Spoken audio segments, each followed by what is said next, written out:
إله إلا الله. تقبل الله منا ومنكم صالح الأعمال. ولتعلموا أن الطمأنينة والسعادة لا تكون إلا بذكر الله.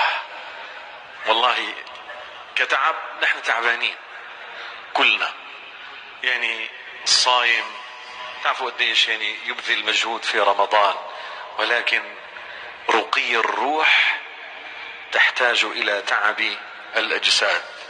هنيئا لكم.